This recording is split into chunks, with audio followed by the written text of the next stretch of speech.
Okay बच्चों, तो start करते हैं अपन। लास्ट क्लास में हमने पढ़ लिया था व्हाट इज अ गैल्वेनोमीटर और उससे एमीटर कैसे बनाते हैं। गैल्वेनोमीटर क्या होता है? ये एक करंट मेजरिंग डिवाइस होता है, पर इसकी सेंसिटिविटी बहुत अच्छी है और ये बहुत स्मॉल रेंज का करंट मेजर कर पाता है। इसमें करंट मेजर करने की जो एबिलिटी है बहुत अच्छी है, बहुत अच्छे से करंट मेजर करता है। पर दिक्कत क्या है कि इसमें रेंज ऑफ करंट मेजरमेंट जो आती है वो छोटी आती है। मतलब हम इसमें बहुत ही स्मॉल अमाउंट का करंट मेजर कर पाते हैं। तो इसे हम जनरली ऐसी जगह पर यूज करते हैं जहां हमें करंट है या नहीं, बस ये पता करना हो, वो स्मॉल करंट को भी सेंस करना हो, वहां पर अपन यूज करते हैं गैल्वेनोमीटर को। अब बात आती है जब बड़ा करंट मेजर करना हो तो क्या करें? तो उसके लिए फिर हम यूज कर लेते हैं एमीटर। वो बनाए गैल्वेनोमीटर के थ्रू ही जाते हैं। क्या करते हैं? गैल्वेनोमीटर के पैरेलल में एक बहुत ही छोटा सा रेजिस्टेंस, जिसे हम बोलते थे शंट, वो लगा देते हैं। इस शंट रेजिस्टेंस को लगाने से होता क्या है कि जो भी मेन करंट यहाँ से आ रहा था, अब वो देखिए दो पार्ट में डिवाइड हो जाएगा। और ये जो मैंने नीचे रेजिस्टेंस लगाया है बहुत छोटा है, इसको शंट बोलते हैं, बहुत छोटा है। और ऊपर गैल्वेनोमीटर का रेजिस्टेंस जी है, ये जी से भी काफी छोटा है। तो जो भी करंट आ रहा था वो पैरेलल में डिवाइड हो रहा है। इन दो, ये दो चीजें पैरेलल में है, इन दोनों में डिवाइड होगा, तो रेजिस्टेंस के इनवर्स रेशियो में डिवाइड होगा। ये रेजिस्टेंस छोटा तो उतना ही कम करंट यहाँ जाएगा, ये जितना बड़ा होगा जी उतना ही करंट यहाँ जाएगा। तो यहाँ रेजिस्टेंस के इनवर्स रेशियो में करंट डिवाइड हो जाता है। तो उससे क्या होता है कि गैल्वेनोमीटर में जो करंट है वो अब आई का एक फ्रैक्शन हो जाता है, बहुत स्मॉल करंट जाता है गैल्वेनोमीटर से। तो आई का एक फ्रैक्शन है, इसलिए अगर मैं स्मॉल आई पता कर लूं, ये स्मॉल आई तो मेजर हो जाएगा गैल्वेनोमीटर से, और स्मॉल आई पता हो जाएगा तो हम बता सकते हैं कि what was capital I. Capital आई जो मेन करंट था वो हम आसानी से बता सकते हैं। तो ये जो मेन करंट है इसे आसानी से बता सकते हो अगर ये स्मॉल आई आपको पता चल जाए। उसके बाद करते क्या है हम, क्योंकि एक फ्रैक्शन ही तो है स्मॉल आई, तो जो गैल्वेनोमीटर में स्केल होती है ना, उस स्केल में बस लिख देते बड़ा करंट। जहां पे छोटा करंट लिखा हुआ था, जो भी करंट की वैल्यू थी लिखी हुई, उसको जो फैक्टर यहाँ बन रहा है उस फैक्टर से मल्टीप्लाई करके लिख देते हैं। ठीक है, जिससे हमको एक डायरेक्ट एमीटर की स्केल दिख जाती है। अब इसमें क्वेश्चन आते हैं कि शंट की वैल्यू क्या लगा है जिससे रेंज ये बन जाए। हर गैल्वेनोमीटर की एक लिमिट होती है कि उसमें मैक्सिमम कितना करंट आ सकता है।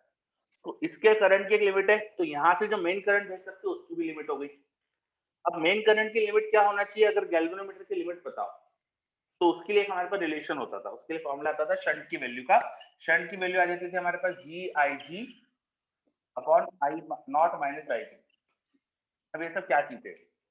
जी है गैल्वेनोमीटर का रेजिस्टेंस, आई जी है गैल्वेनोमीटर में मैक्सिमम कितना करंट भेज सकते हो, full scale deflection current of galvanometer. ये आई जी वही है गैल्वेनोमीटर का फुल स्केल डिफ्लेक्शन करंट। और ये आई नॉट है तुम्हारा जो एमीटर बन रहा है ना पूरा, उसकी रेंज क्या चाहते हो आप। आप अगर एमीटर की रेंज आई नॉट चाहते हो और गैल्वेनोमीटर की रेंज आपको आईजी पता है, तो आपको शंट क्या लगाना चाहिए, उसके लिए रिलेशन आ जाता है। इतने जो भी रेजिस्टेंस की वैल्यू है उतना शंट लगाओ तो आपका एमीटर बन जाएगा। फिर हमने ये भी कॉन्सेप्ट समझा था कि एमीटर जो होता है उसमें थोड़ा सा रेजिस्टेंस तो है, कम है पर थोड़ा सा तो है। तो इसको लगाने से सर्किट में करंट थोड़ा सा बदलता है, ज्यादा नहीं बदलता, थोड़ा सा बदलता है। अब जनरली हम क्वेश्चंस में इसे निग्लेक्ट करते थे, क्योंकि क्या होता है रेजिस्टेंस बहुत स्मॉल होता है एमीटर का, तो हम इसे निग्लेक्ट करके चलते हैं।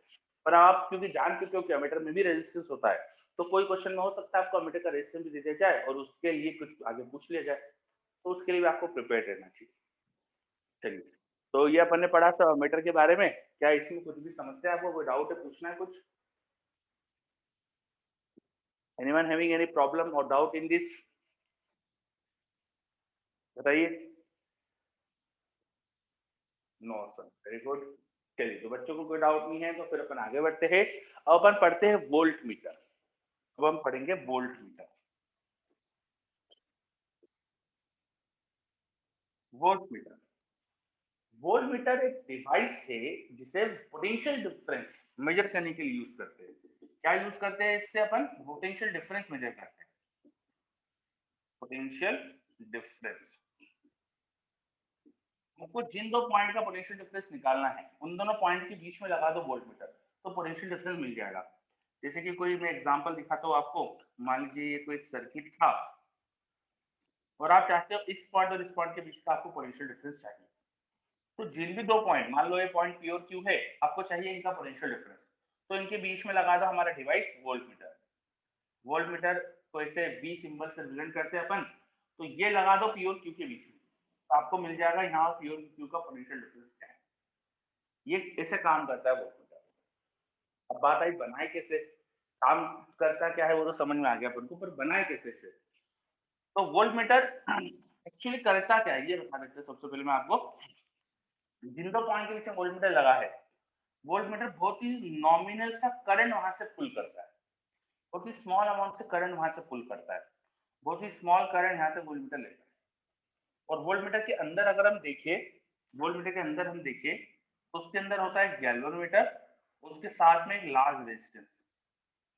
गैल्वेनोमीटर उसके साथ में एक large resistance. Voltmeter is nothing but a galvanometer with a large resistance in series with it. इससे क्या हो जाता है, अब जो करंट यहाँ से थोड़ा सा गया, जो भी थोड़ा सा यहाँ पे करंट गया, ये करंट तो गैल्वेनोमीटर बता देगा कितना है आपको। गैल्वेनोमीटर बता सकता है कि करंट कितना है, क्योंकि गैल्वेनोमीटर मेजर करता है करंट को। गैल्वेनोमीटर करंट मेजर कर लिया। अब यहाँ से यहाँ टोटल रेजिस्टेंस कितना है, एक तो गैल्वेनोमीटर का रेजिस्टेंस है जी और दूसरा ये आर लगाया आपने। तो इन पॉइंट का पोटेंशियल डिफरेंस क्या होना चाहिए, अगर यहाँ करंट और रेजिस्टेंस पता है। आपको यहाँ का पोटेंशियल डिफरेंस अगर V लिखना हो तो मैं यहाँ पे लिख देता हूँ इधर, बताइए V क्या लिखेंगे आप। I into G plus R। Current into resistance लिख देंगे, वेरी गुड। तो V आ जाएगा I into G plus R. तो हम देखिए V बता सकते हैं ना अगर मुझे I पता हो तो, क्योंकि G प्लस आर, आर तो मैंने ही लगाया है, हमने ही लगाया यार वहां पे, हमें पता है आर कितना है, G कितना है ये भी पता है। तो हम ये नंबर जानते कितना है, ये नंबर अगर हमें पता हो तो डायरेक्ट वोल्टेज की वैल्यू बता सकता हूँ ना मैं, अगर I पता चल गया मुझको तो। मुझे एक नंबर मल्टीप्लाई तो करना I में, बताइए। Yes sir. है ना, तो करंट मेजर करके ही पोटेंशियल डिफरेंस असली में यहाँ मेजर हो रहा है। तो this is concept of voltmeter. तो वोल्टमीटर में होता क्या है, एक galvanometer with resistance, large resistance in series. Galvanometer के साथ एक लार्ज रेजिस्टेंस लगा देते हैं सीरीज में, जिससे बन जाता है voltmeter. This is your voltmeter, this is voltmeter. ठीक है, तो बनाए कैसे वोल्टमीटर, बनाए कैसे, तो गैल्वेनोमीटर के साथ रेजिस्टेंस लगाना है। पर हमें पूछ लिया जाता है कि भाई इतनी रेंज का वोल्टमीटर चाहिए, तो वो रेंज कैसे डिसाइड करें। तो हमने ये देखा ये कि रिलेशन है वोल्टमीटर की जो रीडिंग आएगी और जो करंट जा रहा है उसके अंदर। और हम जानते हैं कि जो रेजिस्टेंस सॉरी जो करंट जा सकता है गैल्वेनोमीटर में, उसकी एक लिमिट होती है। गैल्वेनोमीटर बहुत ज्यादा करंट से खराब हो सकता है, तो उसकी एक लिमिट है, इस आई की एक लिमिट है। तो this I has a limit, ये छोटा, ये बराबर हो सकता है आई जी से। अगर मैं इस आई को आई जी डाल दूं तो v की वैल्यू जो आएगी वो स्मॉलर और इक्वल टू आएगी किससे, आई जी इंटू जी प्लस आर। इसका मतलब जो मैक्सिमम पोटेंशियल हम मेजर कर सकते हैं, जो मैक्सिमम पोटेंशियल हम मेजर कर सकते हैं वो हो जाएगा आई जी इंटू जी प्लस आर। ये आ गया हमारे पास रिलेशन कि वोल्टमीटर की रेंज क्या है। अगर हमारे पास गैल्वेनोमीटर का जो मैक्सिमम करंट जा सकता है, full scale deflection current of galvanometer पता हो, तो बता सकता हूँ कि वोल्टमीटर में मैक्सिमम पोटेंशियल डिफरेंस क्या मेजर हो सकता है। इससे ज्यादा पोटेंशियल डिफरेंस लगाओगे तो वोल्टमीटर खराब हो जाएगा। इस रेंज तक का ही वोल्टमीटर काम करेगा। बताइए समझ में आएगा ये। Yes sir. सभी बच्चे देख लीजिए अच्छे से। To form a voltmeter, we connect a large resistance in series with a galvanometer. Galvanometer के साथ series में एक large resistance लगा दो। Now this works as a voltmeter. When this instrument is connected between 2 points, this instrument draws very small current because this R is very large resistance. So this instrument draws very small current from the circuit. थोड़ा सा जो current लेता है उसकी वजह से फिर potential difference पता चल जाता है। अब बच्चों का आर्गुमेंट ये होता है यहाँ पे कि ये जो थोड़ा सा करंट ले रहा है उसकी वजह से तो यहाँ पी और क्यू का पोटेंशियल डिफरेंस ही बदल जाएगा। जो पुराना सर्किट था जिसमें ये वोल्टमीटर नहीं लगाया था उसमें पी क्यू के बीच में कुछ अलग करंट होगा और वोल्टमीटर लगाने की वजह से कुछ करंट बदल जाएगा। You are 100% correct. वोल्टमीटर लगाने से थोड़ी सी एरर होती है, जैसा कि मीटर लगाने से थोड़ी एरर होती है, वैसे वोल्टमीटर लगाने से भी एरर होती है। पर अगर वोल्टमीटर का रेजिस्टेंस बहुत ज्यादा हो या आर बहुत ज्यादा हो तो वो एरर कम हो जाएगी। जितना आर ज्यादा रहेगा उतनी कम एरर आएगी। ठीक है, तो यहाँ पर ये पॉइंट समझ सकते हैं। Voltmeter draw some current from circuit, circuit से वो कुछ करंट लेता है, अगर सर्किट से कुछ करंट ले रहा है मतलब डेफिनेटली सर्किट को डिस्टर्ब कर रहा है, hence it causes an error, वो भी एक एरर कॉज करता है, लेकिन ये एरर बहुत कम होगी, but it can be neglected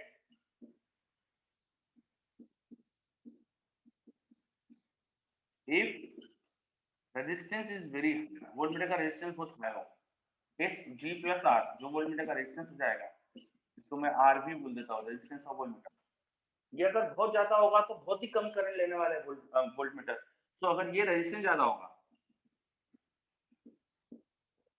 तो वोल्टमीटर कम करंट लेने वाला है, हेंस हम निग्लेक्ट कर सकते हैं जो भी एरर आए। चलिए, क्या ये कॉन्सेप्ट समझ में आया आपको? Yes sir. क्या बताइए? ओके, ठीक है, तो अब मैं इसके ऊपर बेस कुछ क्वेश्चंस वगैरह दे रहा हूँ, है ना, ट्राई करके बताइए मुझे। लिखिए question, and galvanometer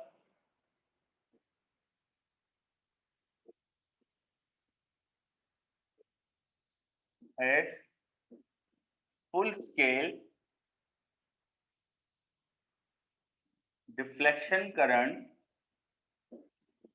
of 0.1 milliampere,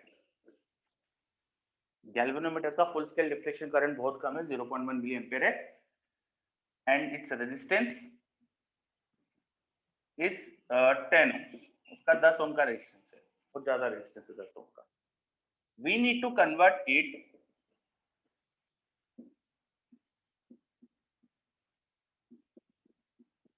into an ammeter, into an voltmeter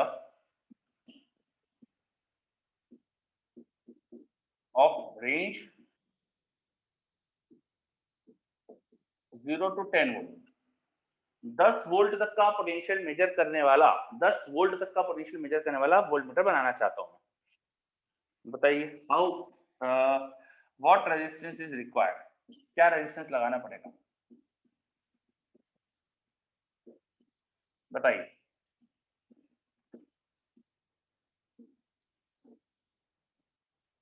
try करिए क्वेश्चन।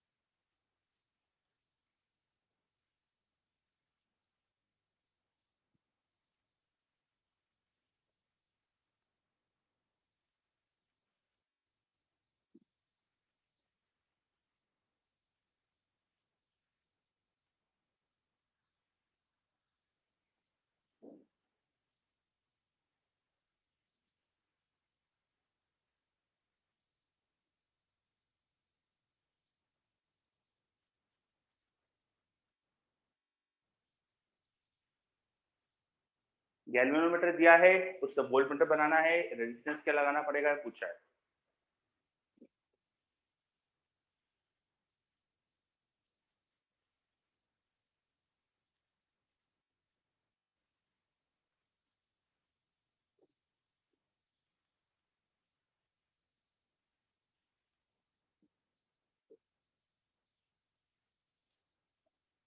क्या बात है, कोई रिप्लाई नहीं आया अभी तक?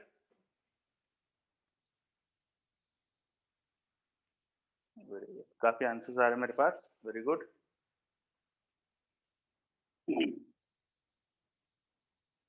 देखिए, अभी जस्ट पढ़ा है हमने थ्योरी, यहाँ पे अभी जस्ट हमारे सामने फॉर्मूलेस भी है।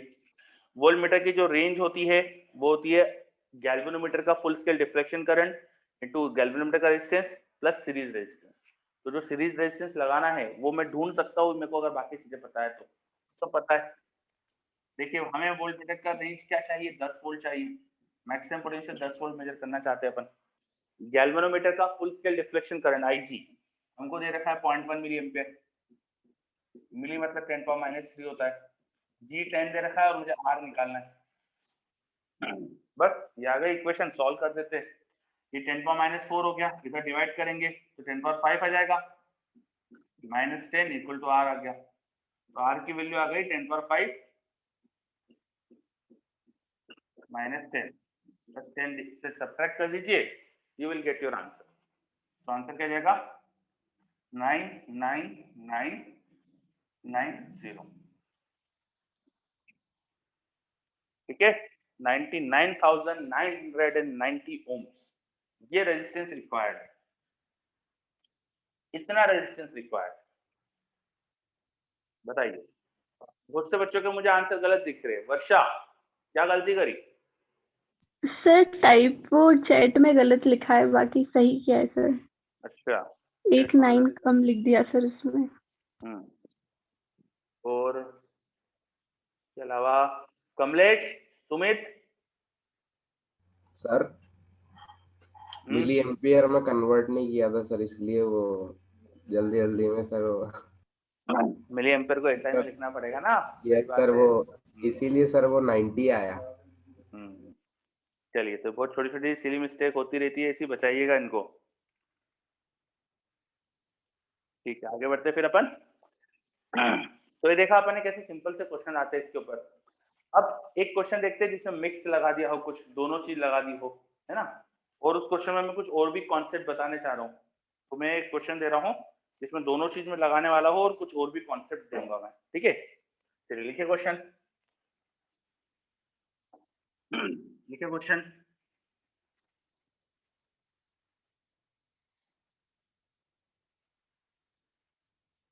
To find resistance of a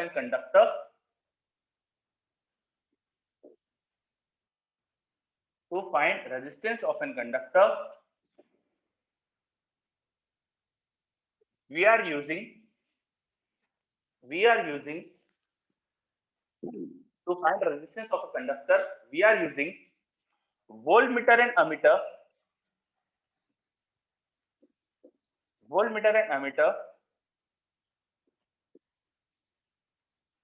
to measure current in it and potential drop across it. To measure current in it and potential drop across it. In two cases, in two circuits. देखिए, किसी resistance की value निकालना चाह रहे हैं हम किसी resistance की वैल्यू निकालना चाह रहे हैं। तो रेजिस्टेंस कैसे निकाल सकते हैं? V इक्वल टू IR से सोचे तो रेजिस्टेंस हो सकता है V बाय I उसका पोटेंशियल ड्रॉप और उसमें फ्लो करने वाला करंट। तो किसी कंडक्टर का आपको पोटेंशियल ड्रॉप पता हो और उसका फ्लो करने वाला करंट पता हो तो आप उसका रेजिस्टेंस बता सकते हैं। तो पोटेंशियल ड्रॉप और करंट मेजर करने के लिए हमने सोचा कि एमीटर और वोल्टमीटर यूज कर लेते हैं। अब उन्हें लगाए कैसे? तो दो तरीके, या तो रजिस्टर के साथ एमीटर लगा दो, उसके बाद पैरेलल में वोल्टमीटर लगा दो, या रजिस्टर के पैरेलल में वोल्टमीटर लगाओ उसके बाद एमीटर लगा दो। ऐसे दो तरीके से अपन मेजर कर सकते हैं रेजिस्टेंस के अक्रॉस पोटेंशियल ड्रॉप और रेजिस्टेंस में से फ्लो करने वाला करंट। जैसे यहाँ जो रेजिस्टेंस में करंट होगा वही एमीटर से जाएगा, तो रेजिस्टेंस से फ्लो करने वाला करंट हमें पता चल जाएगा, और यहाँ रेजिस्टेंस का जो पोटेंशियल ड्रॉप है वही वोल्टमीटर मेजर करेगा। ठीक है, अच्छा यहाँ वोल्टमीटर क्या रीड करेगा? वो इस पॉइंट से इस पॉइंट का पोटेंशियल ड्रॉप मेजर करेगा। वोल्टमीटर इस पॉइंट से इस पॉइंट का पोटेंशियल ड्रॉप मेजर करेगा। तो वोल्टमीटर क्या रीड करने वाला है? यहाँ का पोटेंशियल ड्रॉप। अब एमीटर भी लगा है साथ में, पर एमीटर आइडियल होता है तो जीरो रेजिस्टेंस ही होता है उसका। तो जो रजिस्टर का पोटेंशियल ड्रॉप है ऑलमोस्ट वही मिल रहा होगा आपको वोल्टमीटर के थ्रू, क्योंकि एमीटर आइडियल होगा तो उसका रेजिस्टेंस जीरो हो जाएगा। इन सेकेंड केस जो रेजिस्टेंस में करंट है प्लस जो वोल्टमीटर में करंट है वो मिलकर इससे पास होगा। जो रजिस्टर में करंट है और जो वोल्टमीटर में करंट है वो मिलकर एमीटर से पास होगा। तो एमीटर का करंट एग्जैक्टली वो नहीं है जो रजिस्टर का करंट था, पर वोल्टमीटर क्योंकि बहुत स्मॉल करंट लेता है तो यहाँ इसमें करंट नेग्लिजिबल ही होगा, जीरो जैसे ही होगा। तो ऑलमोस्ट जो रजिस्टर का करंट है वही एमीटर में पास होगा। क्या है कि समझ में आई मैंने जो सर्किट समझाया आपको? Yes sir. तो हम दो सर्किट से अपन एक रजिस्टर का करंट निकाल सकते हैं, पोटेंशियल ड्रॉप निकाल सकते हैं। ठीक है, चलिए लिखिए resistance of ammeter is 0.1 ohm. Resistance of voltmeter is 1000 ohm. Voltmeter का रेजिस्टेंस क्या है, एमीटर का रेजिस्टेंस क्या है, इसको 5000 कर देता हूँ और बड़ा कर देता हूँ, ठीक है। Find error in measured resistance, जो भी रेजिस्टेंस मेजर हुआ है दोनों तरीकों से, उसमें एरर कितनी आएगी, इफ रेजिस्टेंस की वैल्यू जो थी वो 1 ओम थी, रेजिस्टेंस अगर 1 ओम का था तो दोनों तरीके से जो रेजिस्टेंस मेजर होगा उसमें एरर कितनी आएगी, बताइए। क्वेश्चन समझ में आया? पहले क्वेश्चन देख लीजिए, अगर क्वेश्चन में कोई दिक्कत है तो पूछिए।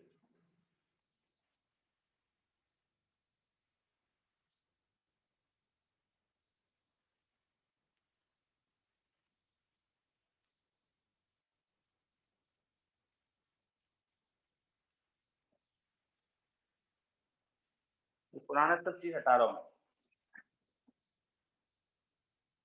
क्वेश्चन अच्छे से समझ लो पहले, तो क्वेश्चन आया कि नहीं।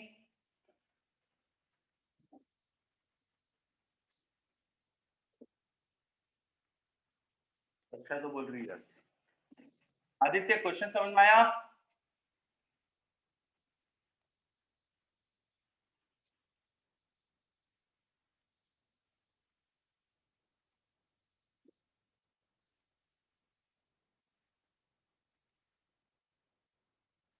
रीजन बोल रहे, एक्सप्लेन कर दो। रीजन क्वेश्चन ये है कि एक रेजिस्टेंस निकालना है, उसको निकालने के लिए एमीटर और वोल्टमीटर लगाए थे। अब रेजिस्टेंस एमीटर की रीडिंग और वोल्टमीटर की रीडिंग से पोटेंशियल और करंट मिल जाएगा, तो इनके रेशियो से रेजिस्टेंस मिल जाएगा। अब एमीटर का रेजिस्टेंस वोल्टमीटर का रेजिस्टेंस दिया है और एक्चुअल रेजिस्टेंस की वैल्यू भी दे दी मैंने आपको। मैं पूछ रहा हूँ कि जो मेजर करा जाएगा रेजिस्टेंस में, उसमें एरर कितनी होगी, मेजर रेजिस्टेंस में एरर कितनी होगी अगर एक्चुअल रेजिस्टेंस 1 ओम का था, तो बताइए।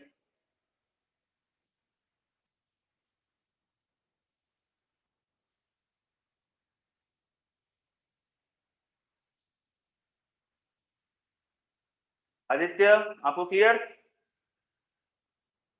Yes, okay. चलिए ट्राई से बताइए आंसर।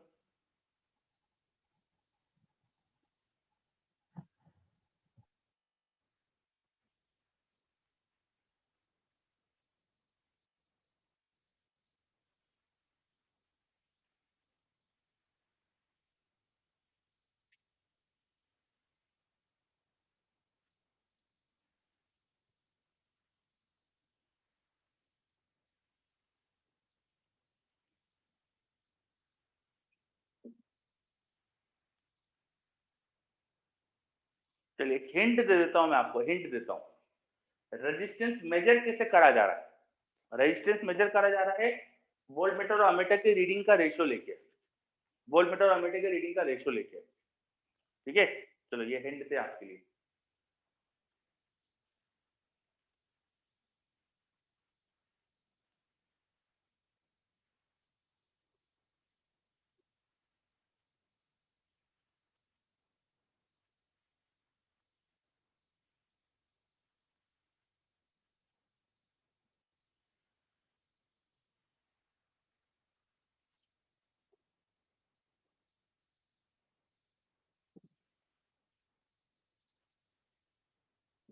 बहुत टाइम लगा रहे हो यार, इतनी देर में तो आ जाना चाहिए था आंसर।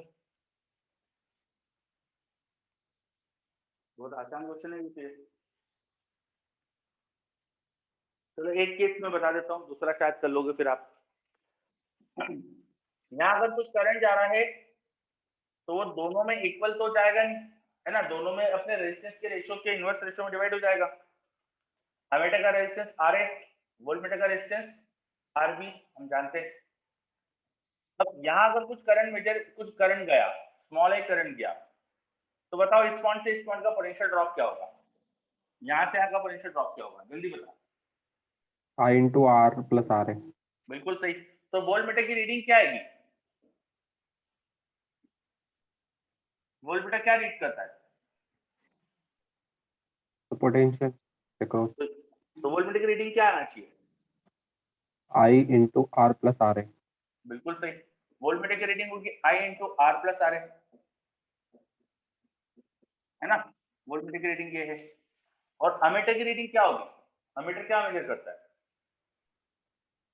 Current sir. करंट। तो अमीटर की रीडिंग क्या होगी? इसका पोटेंशियल और बाय आर। करंट मेजर कर रहा है ना अमीटर, तो आई मेजर करेगा ना। Yes sir. अमीटर की रीडिंग होगी आई। बताओ वोल्टमीटर की रीडिंग और अमीटर की रीडिंग का रेशियो क्या आएगा? R plus R upon 1। आई का वन। हाँ ठीक है, सही बात है, सही बोला Yes, आपने, sir. सॉरी, है ना, सही बोला। तो V by A, V by voltmeter की रीडिंग और अमीटर की रीडिंग का रेशियो निकाला। हम तो सोच रहे थे ये रेजिस्टेंस आना चाहिए, तो ये हमारा मेजर्ड रेजिस्टेंस हो गया। इसको बोल दो R मेजर्ड, R M लिख दिया, R मेजर्ड। R मेजर्ड क्या आ गया? R प्लस R आ गया। चलो केस वन में R कितना था? 1 ओम। रेजिस्टेंस एमीटर का कितना है? 0.1। तो असली में तुम्हें मेजर करना था 1 ओम, मेजर कितना हो जाएगा? 1.1। एरर कितनी हुई? 0.1 की एरर हुई। परसेंटेज में निकालो तो 0.1 बाय 1 इंटू 100, 10%। समझे? फर्स्ट केस के अंदर जो मेजर्ड रेजिस्टेंस है वो आ रहा है R प्लस आर आर की वैल्यू 1 और आर की वैल्यू कितनी थी? 0.1। तो ये मेजर होके क्या आएगा? 1.1 ओम। रेजिस्टेंस 1 ओम था और तुम मेजर 1.1 ओम कर रहे हो, तो तुमने एरर कितनी करी? जो आर का वैल्यू उतनी करीब एरर करी। तो 0.1। परसेंटेज एरर कितनी करी? परसेंटेज एरर होती है जो एरर है divide by actual value. Actual value 1 ओम थी, इनटू 100 कर दो, तो ये कितने आ जाएगी? 10%। समझा? Yes sir. चलो, यस सर। तो ये जो पहला डायग्राम है, इस डायग्राम की वजह, इस डायग्राम में एरर कितनी हो रही है वो निकाल दी। 10% की एरर है फर्स्ट केस में। अब दूसरे वाले सर्किट से अगर मैं निकालता, रेजिस्टेंस मेजर करता, तो क्या एरर आती? सेकंड वाले सर्किट के लिए निकालो। फर्स्ट के लिए तो मैंने बता दी, अब सेकंड के लिए बताओ।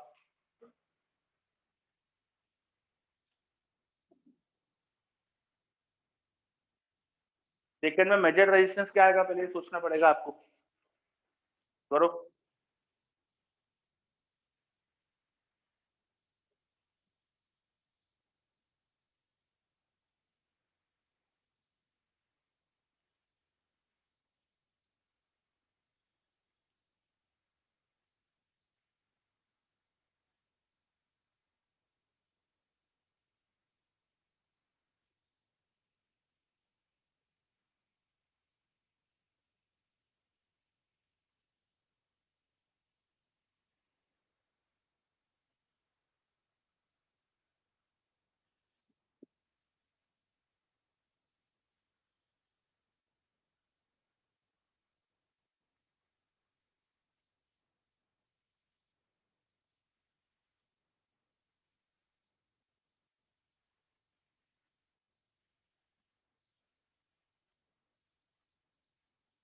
सेकंड में एमीटर क्या रीड करेगा? एमीटर क्या रीड करेगा? Current sir. Current capital I. Capital I measure करेगा, है ना। एमीटर रीड कर रहा है कैपिटल आई, यहाँ से कैपिटल आया तो यहाँ पे भी कैपिटल आएगा। वो एमीटर क्या रीड करेगा? जो यहाँ का पोटेंशियल ड्रॉप होगा। क्या है यहाँ पोटेंशियल ड्रॉप? क्या होगा? कैसे निकाले? तो पहले तो करंट को यहाँ पे डिवाइड कर लो। ये रेजिस्टेंस ऑफ वोल्टमीटर आरवी है, रेजिस्टेंस ऑफ आर है, तो तुम यहाँ का करंट ढूंढ सकते हो। यहाँ का करंट अगर स्मॉल आई है तो आप आसानी से ढूंढ सकते हो कितना आएगा स्मॉल आई। बोलो जल्दी, स्मॉल आई कितना आएगा? Capital R V by capital R। मुझे आई के फॉर्म में कैपिटल स्मॉल आई चाहिए था, तो मैं आई को इनके रेजिस्टेंस के इनवर्स रेशियो में डिवाइड कर दूंगा। ठीक है, समझे कुछ? है ना, मैंने आई को रेजिस्टेंस के इनवर्स रेशियो में डिवाइड कर दिया। तो रेजिस्टेंस का रेशियो आर टू आर भी था, उसका इनवर्स हो गया आर बी टू आर। तो कैपिटल आई से स्मॉल आई निकालने के लिए मैंने R B by R plus R B कर दिया, तो रेजिस्टेंस के इनवर्स रेशियो में डिवाइड कर दिया। तो यहाँ का करंट पता चल गया। अब यहाँ का करंट पता है, तो यहाँ से यहाँ पोटेंशियल ड्रॉप क्या होगा? Small I into capital I. Sir small I into capital I. Small I into capital R. तो वोल्ट मीटर की रीडिंग आ गई हमारे पास। वोल्ट मीटर की रीडिंग क्या होना चाहिए? Small I into R. ठीक है, यस सर। एमीटर की रीडिंग क्या बोली थी? Capital I sir. रेशो क्या होगा इनका? वोल्ट मीटर की रीडिंग और एमीटर की रीडिंग। हम सोच रहे हैं ना वोल्ट मीटर की रीडिंग एमीटर की रीडिंग का रेशियो तो रेजिस्टेंस है, तो इसका रेशो ले लो। बोलो फटाफट क्या आएगा रेशो? आई की वैल्यू डालो, फटाफट बताओ क्या आएगा रेशो?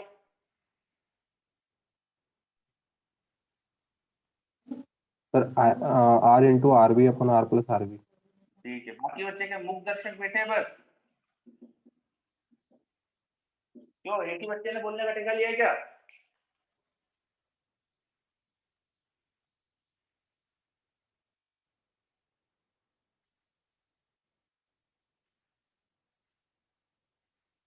आभास, आस्था, अमन, बहुत सारे बच्चे दिख रहे हैं मुझे। पलक, लोकेंद्र, मधवेंद्र, वंशिता, वर्षा, विकास, यंशनी, देवेंद्र, क्यों, देवेश, ईशान,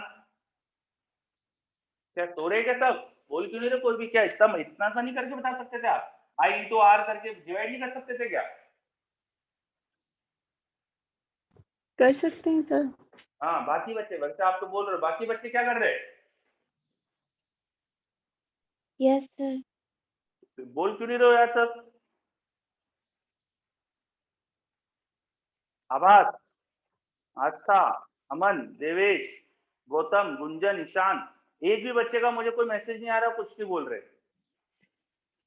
कर सकते हैं, विकास बोल रहा है कर सकते हैं, आवाज भी बोल रहा है यस सर, ईशान का भी आया यस सर। बेटो बच्चों आपको एक्टिव रहना पड़ेगा अगर सीखना है तो, ठीक है? यहाँ पर मैं पढ़ाऊँ और आप बस बैठे बैठे सुनोगे उससे कुछ नहीं होता। जब तक क्वेश्चन खुद से नहीं करोगे, खुद चीजें नहीं इन्वॉल्व होके करोगे तो आपको नहीं आएगा, समझे? चलो, तो बी और आई, बी और ए, वोल्टमीटर की रीडिंग और एमीटर की रीडिंग का रेशो, हम सोच रहे थे रेजिस्टेंस मिल जाएगा हमें, तो हमने वो रेशो निकाला, तो रेशो तो ये आ गया। दिस इज नॉट आर, ये आर नहीं है। देखिए तो R, R B upon R plus R B. हम मेजर करना चाहते थे इस रेजिस्टेंस को, बस ये रेजिस्टेंस मेजर नहीं हो रहा है, हमें मेजरमेंट ये मिल रहा है। ये हो गया हमारा मेजर्ड रेजिस्टेंस। और एक्चुअल रेजिस्टेंस आपको वैल्यू पता थी, मेजर्ड रेजिस्टेंस आपको फॉर्मूला आ गया और आपको वैल्यूज पता है इन सब की, तो आप इन सबको रख कर बता सकते हो कि मेजर वैल्यू क्या आएगी, फिर आप एरर वगैरह ढूंढ सकते हो। तो इस वाले केस में जो सेकंड डायग्राम था उस केस की एरर आप निकाल के बताओ फटाफट कितनी आएगी, निकाल के बताओ। 0.01 सर। हाँ बोलो,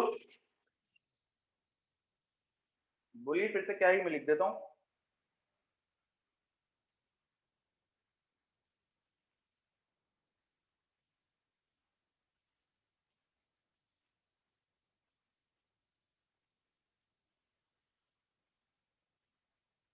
are R B upon R plus R B, ये मेजर हो रहा है। आर की वैल्यू कितनी आ रही है हमको, क्वेश्चन में दी है 1 ओम, आर बी दिया 5000।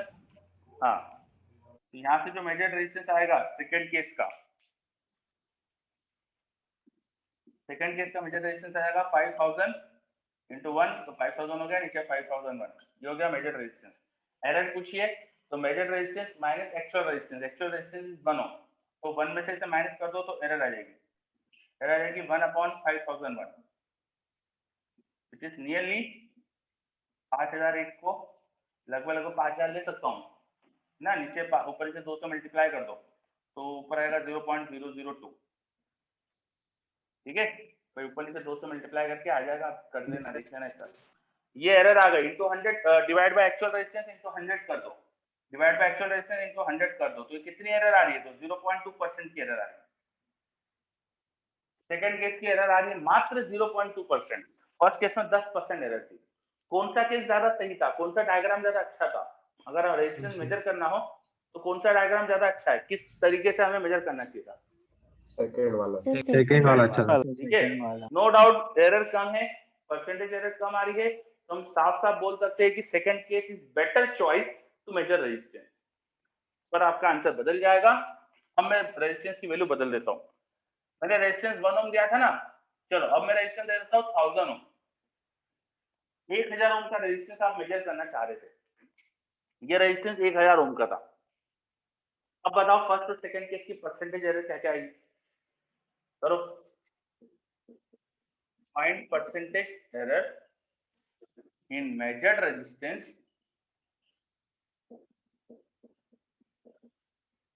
by case 1 and case 2.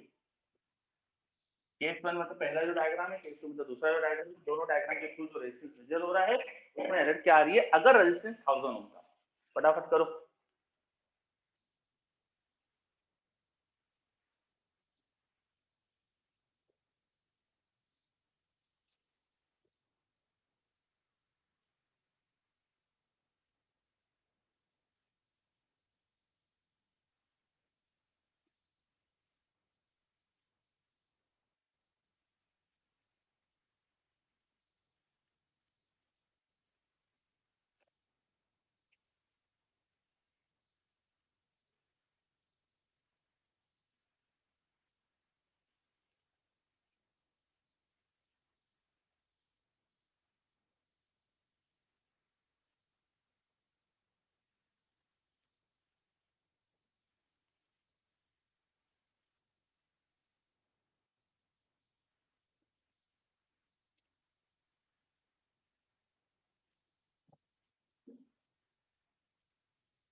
तो हमारे पास आंसर्स आ गए हैं। कमलेश बोल रहा है फर्स्ट केस की 10% एरर होगी। नहीं Kamlesh, your answer is wrong. Sir case 0.1%। अच्छा 0.1, ठीक है। केस 1 में मेजर्ड रेजिस्टेंस होगा R प्लस RA जो अपन निकाल चुके थे। R is 1000, RA is 0.1। तो केस 1 का मेजर्ड रेजिस्टेंस जो हो जाएगा R प्लस RA, RA 1000 और ये RA 0.1 है तो ये आ जाएगा 1000 पॉइंट। ठीक है। अब एरर कितनी आई परसेंटेज एरर के लिए, इसमें से R डिफरेंस लो तो डिफरेंस लेंगे तो 0.1 आएगा, डिवाइड बाय एक्चुअल रेजिस्टेंस 1000 से डिवाइड करेंगे इनटू 100 कर देंगे। ये सॉल्व करो कितना आ रहा है, ये आ रहा है 0.01%। 0.01. Yes sir. 0.01%। तो फर्स्ट केस की एरर बहुत कम आ रही है, आपकी बात 0.01% आ रही है। सेकंड केस की एरर निकालते हैं। केस 2 में जो मेजर्ड रेजिस्टेंस होता था वो अपन ने निकाला था RRB upon R plus RB आ रहा था, RRB upon R plus RB। रख देते हैं R और RB की वैल्यू। R 1000 है आपकी बार और RB 5000 था। 1000 into 5000 अपॉन 1000 प्लस 5000, 1000 प्लस 5000 नीचे आ जाएगा 6000, ऊपर है 1000 into 5000, नीचे 6000 से डिवाइड कर लेना तो 5000 by 6 आ गया। ये आ गया मेजर्ड रेजिस्टेंस। मेजर्ड रेजिस्टेंस की वैल्यू आ गई। परसेंटेज एरर सोचते कितनी आएगी? परसेंटेज एरर वो होता है actual resistance which is 1000 minus measured resistance divide by actual into 100। Solve करते क्या आ रही परसेंटेज एरर? इधर एलसीएम लिया, 6000 minus 5000, 1000 by 6, 1000 by 6 by 1000, 1 by 6, 1 by 6 into 100 तो आएगा 100 by 6। 100 by 3 होता है 3.33, by 6 करेंगे उसका और आधा करना है, मतलब कितना आ जाएगा 16 समथिंग, 16 से थोड़ा ज्यादा है ना, 1.6 नहीं 16 समथिंग आएगा बेटा, 16% से थोड़ा ऊपर आएगा। मैं लगभग 16% लिख देता हूँ। तो मैं लगभग 16 लिख के इसलिए रुक गया क्योंकि मुझे बस देखना था कौन सा बेटर है। मतलब ये तो मैंने परसेंटेज एरर पूछी थी वो तो बता दिया आपने, अब आप ही बताओ कौन सा केस बेटर है। फर्स्ट वाला सर। फर्स्ट वाला। और पिछले क्वेश्चन में आपने आंसर क्या दिया था? रेजिस्टेंस जब 1 ओम था तब आंसर क्या दिया था? तो ऐसा क्यों हो रहा है? क्या फर्क हो गया इन दोनों में? हाई रेजिस्टेंस और लो रेजिस्टेंस का। Very good. केस 1 में लो रेजिस्टेंस था, लो रेजिस्टेंस होता है तो ये जो सेकंड केस होता है ना ये बेटर रहता है, और अगर हाई रेजिस्टेंस मेजर करना हो तो फर्स्ट केस बेटर रहता है। तो डिपेंडिंग अपॉन की रेजिस्टेंस कैसा है, आप जैसा रेजिस्टेंस की वैल्यू आ रही है, लगभग जो वैल्यू निकल के आ रही है, जैसे आप किसी भी केस से निकालो तो आपको रेजिस्टेंस की मेजर्ड वैल्यू कुछ तो मिलेगी। अब वो वैल्यू छोटी है तो केस 2 प्रीफर करो, बड़ी है तो केस 1 प्रीफर करो। समझे? Yes sir. Yes sir. चलिए तो ये अपन ने क्वेश्चन देखा कि कैसे एमीटर वोल्टमीटर यूज करके हम रेजिस्टेंस निकाल सकते हैं और उसमें एरर आती है और एरर किस केस की कम है, ऐसा कुछ कॉन्सेप्ट समझ लेते हैं अपन। तो ये अपन ने एमीटर वोल्टमीटर का एक तरह से एप्लीकेशन देखा। अपन अब आगे बढ़ते हैं और अपने इंस्ट्रूमेंट्स पर आते हैं अपन। तो नेक्स्ट चीज लिख लीजिए आप, metre bridge. Metre bridge, metre bridge. Now you all know what is the meter bridge because 12 पास करके आया। so what is the meter bridge, बताइए कुछ उसके बारे में।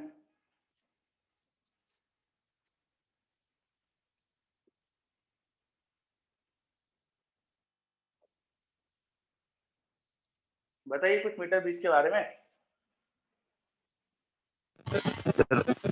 प्रैक्टिकल एप्लीकेशन आवाज नहीं आ रही बेटा। चलिए प्रबल, प्रबल आप बताइए। Prabal, what is the metre bridge?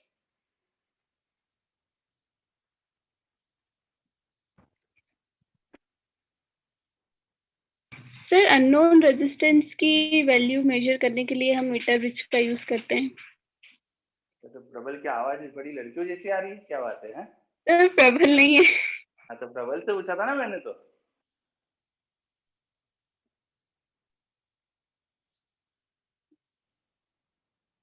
अमन का भी रिप्लाई आया है। प्रबल, प्रबल आप बताना नहीं चाह रहे हो क्या हमको?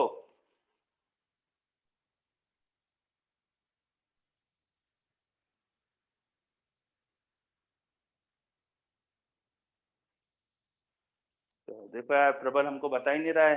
अरे सर, हाँ बताओ Prabal. Sir metre bridge sir application है सर, अपन ने जो बैलेंस कंडीशन पढ़ी थी उसका एप्लीकेशन है सर, ये सिंपल। ठीक है, चलो मैं समझ रहा हूँ क्या क्या बोलना चाह रहे हो। चलो सभी बच्चे, मीटर ब्रिज क्या होता है? एक एप्लीकेशन है व्हीटस्टोन ब्रिज का। It's an application of Wheatstone bridge. पर इससे करते क्या है? To find unknown resistance. Metre bridge से अननोन रेजिस्टेंस निकालते हैं। मीटर ब्रिज को मीटर ब्रिज क्यों बोलते हैं? क्योंकि इसमें एक मीटर लंबा तार होता है, इसलिए इसका नाम मीटर ब्रिज पड़ गया, क्योंकि इसमें 1 मीटर लंबा तार होता है। इसका सर्किट में बना रहा हूं कुछ इस तरह से होता है।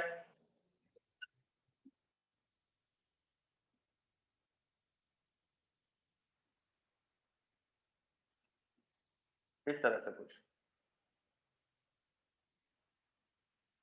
यहां पर एक हमारे पास तार है जो बहुत ही हाई रेजिस्टेंस पर यूनिट लेंथ का तार है। नाइक्रोम का तार बनाते हैं नॉर्मली अपन। बाकी इसके अंदर इसका क्रॉस सेक्शन एरिया हम यूनिफॉर्म रखने की कोशिश करते हैं। पूरा यूनिफॉर्म क्रॉस सेक्शन एरिया का वायर है। यूनिफॉर्म क्रॉस सेक्शन एरिया होगा तो हर यूनिट लेंथ का रेजिस्टेंस सेम आएगा। ये जो डायग्राम बन गया मेरा, ठीक है, इस डायग्राम में यहाँ पर एक बस गैल्वेनोमीटर मुझे और दिखाना है, गैल्वेनोमीटर और दिखाना है, जिसका एक एंड यहाँ तो फिक्स होता है और दूसरा एंड यहाँ पे स्लाइड कर सकते हैं। ये डायग्राम है मीटर ब्रिज का। इसमें जो वायर है 1 मीटर लंबा, इसके साथ में है स्केल भी लगी रहती है। आप स्केल भी दिखा सकते हो यहाँ पर, फिलहाल मैंने दिखाई नहीं वो। और हम इसके एंड पे लगा देते हैं कोई बैटरी वगैरह, जैसे कोई सेल है उसका कुछ इंटरनल रेजिस्टेंस है। साथ में यहाँ पे एक रियोस्टेट लगा लो। ये एक तो सेल का इंटरनल रेजिस्टेंस दिखाया और मैं यहाँ दिखा रहा हूँ रियोस्टेट। रियोस्टेट का मतलब वेरिएबल रेजिस्टेंस। रियोस्टेट में क्या होता है? एक हमारे पास जॉकी होता है, एक वायर होता है जिसको स्लाइड कर सकते हैं ओवर अ रेजिस्टेंस। तो ये यहाँ पर जाके जोड़ दीजिए। ये सिंबल हो गया रियोस्टेट का, वेरिएबल रेजिस्टेंस का। और एक्चुअली क्या होता है? एक्चुअली अगर आप लैब में एक्सपेरिमेंट करोगे तो आपको रियोस्टेट जो होता है वो एक सिलेंडर, रियोस्टेट आप लेके आओगे ना तो ऐसा एक सिलेंडर जैसा देंगे जिसपे एक वायर लपटा हुआ है। एक वायर को इसमें वाइंड करा हुआ Yes, है sir. ऐसा। और इस वायर जो वाइंड करा हुआ है ना, इसके साथ यहाँ पर एक मेटल का ऐसा पीस रहता है जिससे हम स्लाइड कर सकते हैं। और वो मेटल के पीस से एक वायर उधर कनेक्टेड है और ये इन दोनों में से कोई एक वायर आपके सर्किट में जोड़ लो। तो ये होता है रियोस्टेट। सिलेंडर के ऊपर वायर वाइंड करा हुआ है और यहाँ पर एक मेटल का पीस है जिससे हम स्लाइड कर सकते हैं। यहाँ पे ये जो मेटल का पीस है, जब मैं इसे स्लाइड करूंगा तो इस पॉइंट से इस पॉइंट के बीच का रेजिस्टेंस सर्किट में आ जाएगा। अभी जैसे जो डायग्राम बना है, अभी इतना रेजिस्टेंस सर्किट के अंदर है। जब मैं इस कनेक्शन को, इसको जॉकी बोलते हैं, जो स्लाइडिंग कॉन्टेक्ट होता है उसे जॉकी बोलते हैं, जॉकी को एकदम यहाँ लेके चले जाऊं तो ज्यादा रेजिस्टेंस सर्किट में आएगा। जॉकी को जितना इधर लाऊंगा रेजिस्टेंस कम सर्किट में आएगा। तो ये होता है रियोस्टेट, जिसमें स्लाइडिंग कॉन्टैक्ट को मैं इधर उधर शिफ्ट करूंगा तो जो रेजिस्टेंस इसका सर्किट में है, जैसे अभी इसका जो रेजिस्टेंस मेरे डायग्राम के हिसाब से इतना रेजिस्टेंस सर्किट में, तो रेजिस्टेंस अभी कम सर्किट में, मैं जॉकी को पूरा उधर ले जाऊंगा तो पूरा रेजिस्टेंस सर्किट में आ जाएगा, तो जॉकी शिफ्ट करके इसका रेजिस्टेंस बदल सकते हैं। ये पूरा अरेंजमेंट हो गया मीटर ब्रिज का। थोड़ा मीटर ब्रिज का प्रिंसिपल क्या होता है उस पर आ जाते हैं अपन। अगर आप सर्किट ध्यान से देखें तो ये मेरा पॉइंट सपोज मैं ए बोल दूं, यहाँ मैं सपोज बी बोल देता हूँ, यहाँ मैं बोल देता हूँ सी है, ये पूरी मेटल की स्ट्रिप है, this is a metal strip.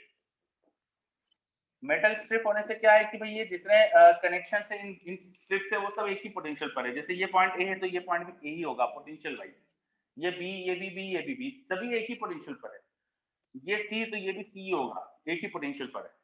अच्छा, जॉकी यहाँ जहाँ जुड़ा हुआ है, गैल्वेनोमीटर का एक एंड तो बी पर है, दूसरा एंड अगेन स्लाइडिंग कॉन्टैक्ट से जुड़ा हुआ है मीटर ब्रिज के वायर से। यहाँ जो पॉइंट है इसको नाम दे देते हैं D. Now if you observe the circuit properly, you have a B C D network in which AB के बीच में एक रेजिस्टेंस है, BC के बीच में एक रेजिस्टेंस है, फिर C से D के बीच में एक वायर का कुछ रेजिस्टेंस है, यहाँ पर A से D के बीच में भी कुछ वायर का रेजिस्टेंस है। तो ABCD एक अपने पास एक रेक्टेंगल जैसा कुछ अपन सोच सकते हैं ज्योमेट्री, और उसके ना एक देखिए डायगोनल पे जुड़ा है गैल्वेनोमीटर, और ABCD में AC एक डायगोनल दूसरा होगा जिसमें जोड़ी बैटरी। तो अगर हम ये जो डायग्राम बना है इसका इफेक्टिव सर्किट देखिए, कनेक्शन देखिए कैसे बने हुए हैं। तो कनेक्शन जो बन रहे हैं हमारे point A B C D इस तरह से मैंने माने थे, ए से बी के बीच में एक रेजिस्टेंस है, यहाँ पर बी से सी के बीच में एक रेजिस्टेंस है, सी से डी के बीच में जो वायर था हमारा नाइक्रोम वायर, उसका कुछ रेजिस्टेंस यहाँ आ रहा है, और उसी वायर का कुछ रेजिस्टेंस यहाँ आ रहा है।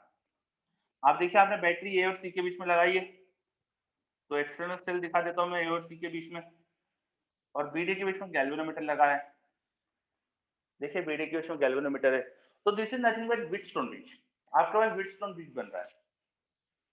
व्हीटस्टोन ब्रिज अगर बैलेंस है तो गैल्वेनोमीटर से करंट नहीं जाएगा, या उल्टा बोल सकता हूँ, जब गैल्वेनोमीटर से करंट नहीं जा रहा है तो ब्रिज बैलेंस्ड है। अगर हम बैलेंसिंग कंडीशन ढूंढ ले तो हमें इन रेजिस्टेंसेस का रेशियो मिल जाएगा। मान लीजिए रेजिस्टेंस R था, ये रेजिस्टेंस X था, A से D हम स्केल नीचे साथ में स्केल भी देती है, तो स्केल से इसकी लेंथ देख सकते हैं क्या है। मान लीजिए लेंथ थी स्मॉल है,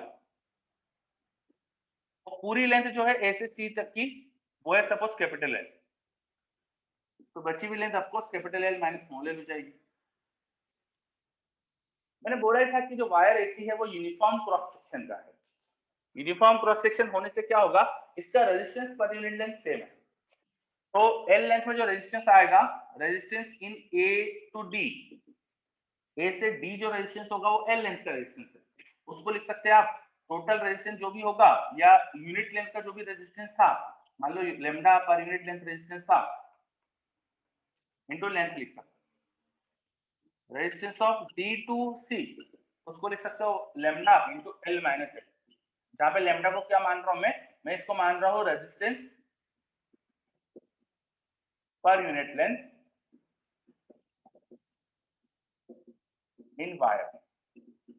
मीटर ब्रिज का जो वायर है उसके अंदर पर यूनिट लेंथ का रेजिस्टेंस क्या है, उसकी यूनिट लेंथ का रेजिस्टेंस लैम्डा है, तो स्मॉल l लेंथ का रेजिस्टेंस होगा लैम्डा है, तो ये रेजिस्टेंस AD का आ जाएगा, और वैसे DC का भी लिखा मैंने। चलो, तो ये रेजिस्टेंस आपको पता है, मैंने AB का रेजिस्टेंस R माना है, BC का मैंने X माना है, ये रेजिस्टेंस को मैंने R बोला है, इसको मैंने X बोला है, और इन दो रेजिस्टेंस तुम्हें पता है। अगर गैल्वेनोमीटर से करंट नहीं जा रहा है तो हम क्या लिख सकते हैं, बोलो।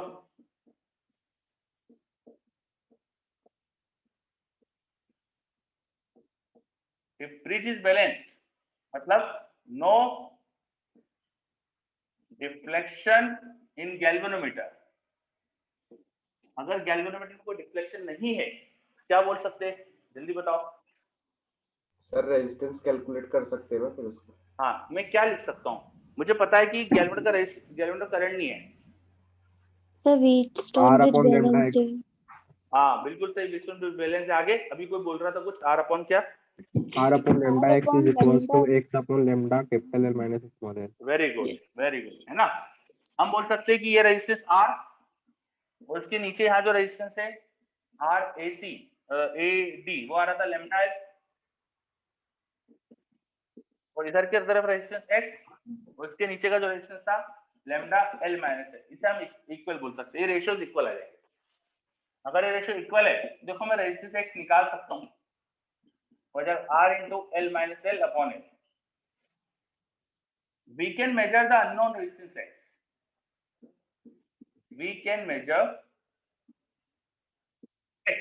अगर हम लेंथ मेजर कर ले, मुझे टोटल लेंथ पता हो जो नॉर्मली 1 मीटर होती है, टोटल लेंथ, और मैं स्मॉल एल लेंथ पता कर लूं, अगर यहाँ स्केल लगी रहती है तो स्मॉल एल लेंथ भी आ जाएगी, तो मैं आसानी से X रेजिस्टेंस की वैल्यू बता सकता हूँ अगर मुझे R रेजिस्टेंस की वैल्यू पता हो। This is concept of meter bridge. Metre bridge का ये कॉन्सेप्ट है। It works on the principle of Wheatstone. बताइए समझ में आ रहा है क्या? Yes, sir. अब लैब में जब इसे यूज करते हैं तो कुछ छोटी छोटी चीजों का ध्यान रखना रहता है। जैसे जो ये रेजिस्टेंस आया है X, इसकी वैल्यू का अंदाजा लग जाएगा हमको किसी एक रेजिस्टेंस कैपिटल R को लेके, है ना। एक्सपेरिमेंट कैसे करते हैं? सबसे पहली चीज एक्सपेरिमेंट कैसे करा जाता है, जो अननोन रेजिस्टेंस है वो यहाँ लगा दो, जो नॉन रेजिस्टेंस है वो लगा दो। नॉन रेजिस्टेंस कहाँ से लाएंगे? हमारे पास बहुत सारे नॉन रेजिस्टेंस होते हैं। एक रेजिस्टेंस बॉक्स होता है हमारे पास जिसमें बहुत सारे रेजिस्टेंसेस होते हैं। उस रेजिस्टेंस बॉक्स को यहाँ जोड़ दो। अब रेजिस्टेंस बॉक्स में बहुत सारी कीज होती है, जिस की को निकालोगे उतना रेजिस्टेंस उस बॉक्स का बन जाएगा। तो वैसे यहाँ पे रेजिस्टेंस में फिक्स बनवा सकता हूँ कुछ, वो बनवा लो। यहाँ पे यहाँ कुछ X लगा दो, उसके बाद जॉकी को शिफ्ट करो और देखो कि गैल्वेनोमीटर से करंट कितना है ना। आप एक काम करेंगे, सर्किट जैसे ही बना देंगे उसके बाद जॉकी को एकदम बीच में रखेंगे, एकदम बीच में रख के देखेंगे गैल्वेनोमीटर का डिफ्लेक्शन किस तरफ है। उसके बाद अगर डिफ्लेक्शन उस तरफ है, ठीक है, या इधर की तरफ है, जो भी डायरेक्शन है वो देख लो एक बार। फिर उस जॉकी को उठा के थोड़ा इधर लेके आ जाओ, बहुत इधर लेके आ जाओ। अगर डिफ्लेक्शन की डायरेक्शन वही आ गई जो एकदम बीच में लगाने पे थी, जैसे बीच में लगाने पे डिफ्लेक्शन हुआ लेफ्ट में, यहाँ जॉकी को जोड़ने पर भी डिफ्लेक्शन हुआ लेफ्ट में, इसका मतलब बैलेंसिंग पॉइंट उस तरफ से ही आएगा। समझे क्या? जब Yes, यहाँ sir. और इधर की तरफ डिफ्लेक्शन सेम डायरेक्शन में, इसका मतलब बैलेंसिंग पॉइंट उस तरफ होगा। Yes, sir. ठीक है, तो फिर क्या करा जाता है? फिर दूसरी तरफ मिड पॉइंट पे जोड़ा जाता है जॉकी को। इसके बाद क्या करते हैं? दूसरी तरफ जॉकी को मिड पॉइंट पे जोड़ते हैं। मान लो मिड पॉइंट पे जोड़ने पर डिफ्लेक्शन राइट में आ गया, पूरे वायर की मिड पॉइंट पे जोड़ने पे डिफ्लेक्शन आ रहा था लेफ्ट में, और इतने हिस्से के मिड पॉइंट पे जोड़ने पे आ रहा है राइट में। इन दैट के हमें समझ में आएगा कि यहाँ के बीच में कोई बैलेंसिंग पॉइंट है। ठीक है, तो ऐसे देखते जाओ डिफ्लेक्शन किधर किधर है, आधा आधा करते जाओ वायर को बार बार, उससे आपको समझ में आ जाएगा डिफ्लेक्शन पॉइंट बैलेंसिंग पॉइंट किधर आ रहा है। तो बैलेंसिंग पॉइंट के धीरे धीरे बहुत क्लोज पहुंच जाओगे और बैलेंसिंग पॉइंट मिल जाएगा। 4-5 बार करने से बैलेंसिंग पॉइंट मिल जाता है। बस एक बार वैसे एक्सपेरिमेंट कर लो तो बैलेंसिंग पॉइंट आ गया तो अननोन रेजिस्टेंस X मिल जाएगा। Clear? Yes, sir. Yes, sir. Very good. अब इसके अंदर ध्यान क्या क्या रखना पड़ता है एक्सपेरिमेंट करते समय? एक्सपेरिमेंट करते समय हम ध्यान रखते हैं कि बैटरी को हमेशा स्विच ऑन नहीं रखें। बैटरी को हमेशा स्विच ऑन नहीं रखें। यहाँ पर है ना, हमें की लगा देते हैं, एक स्विच लगा देते हैं हम। जब जॉकी को शिफ्ट कर लिया है तब इसको थोड़ा सा प्रेस करके है, डिफ्लेक्शन देख के फटाफट छोड़ देते हैं। बहुत देर तक सर्किट में करंट को नहीं रखते अपन। क्यों? सर्किट में बहुत देर अगर करंट रहेगा तो सब रेजिस्टेंस में करंट की वजह से उनकी वैल्यू बदल सकती है। हीटिंग इफेक्ट ऑफ करंट होता है, करंट फ्लो करता है रेजिस्टेंस में तो हीट डेवलप Yes, होती है, sir. और हीट की वजह से उनकी रेजिस्टेंस की वैल्यू बदल सकती है। तो वो ना हो इसके लिए हम क्या करते हैं, जब मुझे चेक करना है डिफ्लेक्शन तभी स्विच दबाओ, डिफ्लेक्शन देखो, फटाफट स्विच ओपन करो। समझे? ऐसा करा जाता है एक्चुअली। चलिए पॉइंट समझ में आ गया क्या इतना? Yes, sir. हाँ, फिर एक और चीज, अब ये एक्सपेरिमेंट है, हर एक्सपेरिमेंट में कुछ ना कुछ एरर्स होती है, इसमें भी कुछ एरर हो सकती है। तो इसमें क्या क्या एरर होती है वो थोड़ा सा आप देखना। इंडेक्स एरर कुछ होती है क्या इसके अंदर? ऐसा कुछ होता है क्या इंडेक्स एरर टाइप की चीज? या इसमें एंड एरर होती है क्या? या इसमें बैकलैश एरर होती है क्या? है ना। मैं 2-4 एरर के नाम दे रहा हूँ, मैं 0 एरर होती है क्या, कौन से टाइप की एरर होती है यहाँ पर, थोड़ा सा आप पढ़ के बताना है ना, लैब मैनुअल देखना, बताना मुझको। और बहुत अच्छी एक्यूरेसी आए, बहुत कम एरर हो, इसके लिए जो बैलेंसिंग लेंथ है वो किस वैल्यू पे सेट करते हैं। कोशिश ये करी जाती है हमेशा कि बैलेंसिंग लेंथ एकदम बीच में आए, कोशिश ये करी जाती है कि बैलेंसिंग लेंथ एकदम सेंटर पे आए। जब एकदम सेंटर पे आएगी तो बहुत कम एरर होगी एक्स। चलो क्लियर ये? Yes, sir. Yes sir. Okay okay ठीक है। तो अपन ने पहला अपना एक इंस्ट्रूमेंट देखा, अपन ने metre bridge, note it down, note हो गया तो आगे बढ़ते हैं, अगले इंस्ट्रूमेंट में चलते हैं अपन।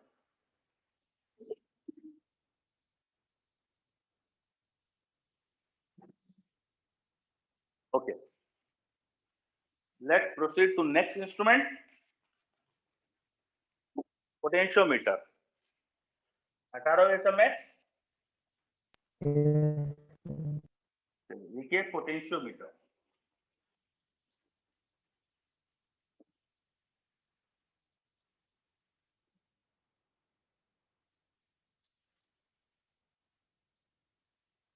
पोटेंशियोमीटर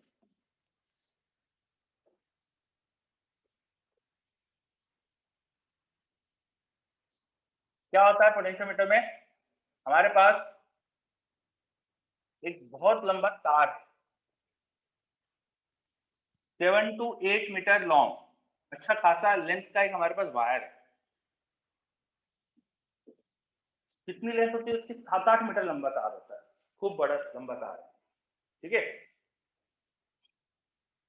हाँ पोटेंशियोमीटर में एक बहुत लंबा तार है, इस तार के एंड पर हम लगा देते हैं एक नॉन सेल से कुछ ईएमएफ। सेल के अंदर इंटरनल रेजिस्टेंस हो सकता है तो दिखा दिया, स्विच लगाएंगे, करंट को कम रखना है, ज्यादा रखने के लिए अपन रियोस्टेट लगा देते हैं ताकि रेजिस्टेंस सर्किट में वेरी कर सके। तो बेसिकली ये जो तार था इसके एंड से मैंने लगा दिया एक सेल जिससे इसमें करंट आ जाएगा।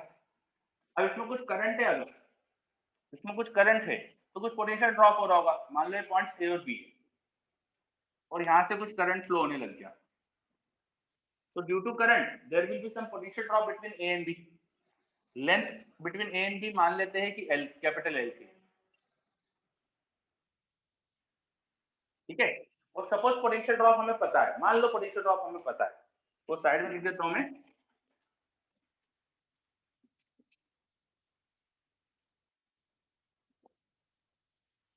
Late delta V A B is known. हमें पता है कि ए और बी पॉइंट की पोटेंशियल ड्रॉप क्या है, तो डेल्टा वी ए बी अगर हमें पता है, अगर ये एल लेंथ पता है, हम निकालने वाले हैं पोटेंशियल ग्रेडियंट।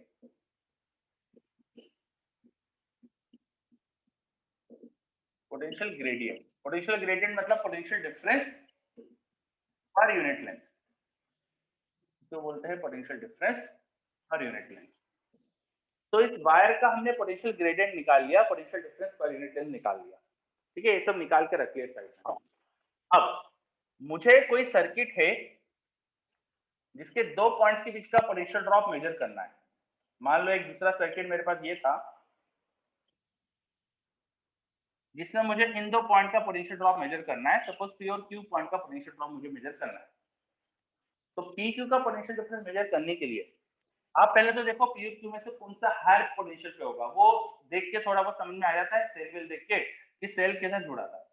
तो पी हायर पर है, जो हायर पोटेंशियल पर है उसको ए से जोड़ो क्योंकि ए भी यहाँ हायर पे था, हायर को हायर से जोड़ दो, ठीक है। फिर जो दूसरा पॉइंट है जहां का पोटेंशियल आपको चाहिए इसके रिस्पेक्ट में, वहां से जोड़ा एक गैल्वेनोमीटर, जो दूसरा पॉइंट है वहां से जोड़ा जाए एक गैल्वेनोमीटर, एक गैल्वेनोमीटर जोड़ो वहां पे, और गैल्वेनोमीटर का दूसरा एंड फिर एक जॉकी के थ्रू इस वायर पे शिफ्ट करते जाओ। गैल्वेनोमीटर का दूसरा एंड एक जॉकी के थ्रू इस वायर पे शिफ्ट करते जाओ, तब तक शिफ्ट करो जब तक बैलेंसिंग लेंथ ना मिले। सपोज कोई पॉइंट मिल गया यहाँ पे सी किसी लेंथ एक्स पर जिससे कि गैल्वेनोमीटर में करंट भी है, सपोज एक पॉइंट मिल गया C, let at point C no deflection in galvanometer, galvanometer में कोई डिफ्लेक्शन नहीं, सपोज पॉइंट सी पर, अगर सी पॉइंट से इस वायर को जोड़ने पर गैल्वेनोमीटर में डिफ्लेक्शन नहीं है, इसका मतलब यहां से कोई करंट नहीं आ रहा है, ऐसे बोल सकते ना आप। गैल्वेनोमीटर में डिफ्लेक्शन मतलब करंट, करंट नहीं है तभी डिफ्लेक्शन नहीं है, सही बात है क्या? Yes sir. है ना? अब गैल्वेनोमीटर में कोई डिफ्लेक्शन नहीं है, कोई करंट नहीं है, यहाँ पे इस वायर में कोई करंट नहीं है। अच्छा, गैल्वेनोमीटर का थोड़ा रेजिस्टेंस तो होता है, उसमें कोई करंट नहीं आ रहा है, इसका मतलब सी और क्यू का पोटेंशियल सेम है, इसमें करंट नहीं आ रहा है, तो इसके एंड्स का पोटेंशियल डिफरेंस क्या होगा? इसमें रेजिस्टेंस तो होता है, पोटेंशियल डिफरेंस निकालने के लिए आई इंटू आर कर सकते हैं अपन, गैल्वेनोमीटर का रेजिस्टेंस इंटू आई कर दो। अब करंट ही नहीं है तो पोटेंशियल डिफरेंस क्या होगा? Zero sir. जीरो। जीरो। तो इसका मतलब Q और C का पोटेंशियल सेम। Yes sir.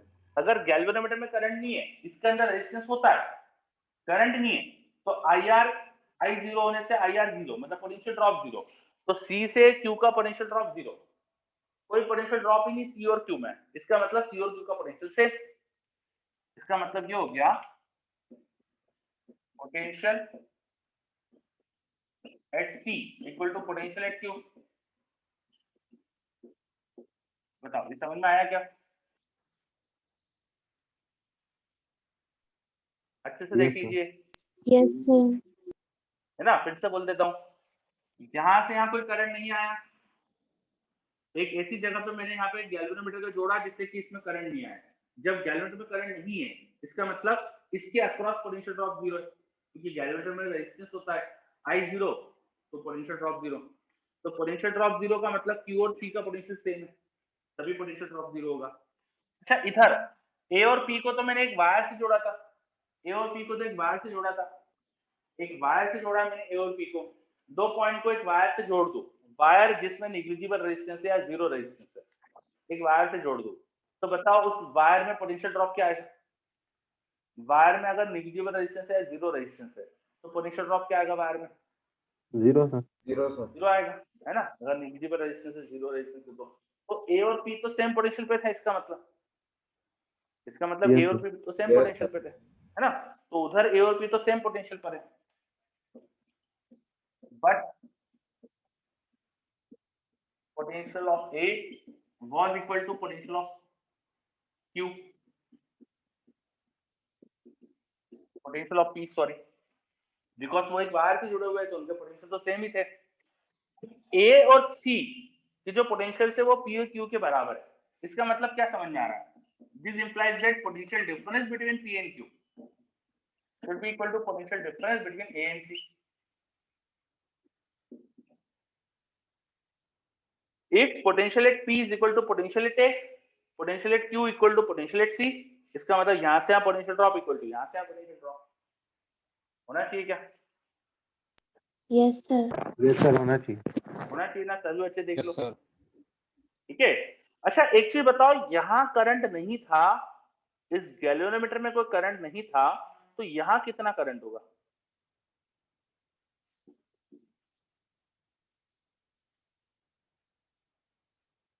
विकास का आंसर है मेरे पास, गुड। यहाँ कोई करंट नहीं है तो यहाँ कितना करंट होगा? जीरो। जीरो होगा, वेरी गुड, जीरो होगा। व्हेन इस ब्रांच में कोई करंट नहीं है तो इस ब्रांच का करंट भी जीरो होना चाहिए, क्योंकि अगर यहाँ कुछ करंट है तो इस सर्किट से कुछ करंट गया, उतना ही वापस आना चाहिए, उतना यहाँ से वापस आना चाहिए, ठीक है? Yes, sir. क्योंकि बैटरी जो करंट देती है, बैटरी ने कुछ करंट अगर सप्लाई करा, वो करंट यहाँ कुछ गया, यहाँ कुछ गया, इसमें तो करंट जा नहीं रहा, तो वही देखो, बैटरी ने मान लीजिए करंट दिया X, उसमें से मान लो यहाँ गया Y, यहाँ गया Z।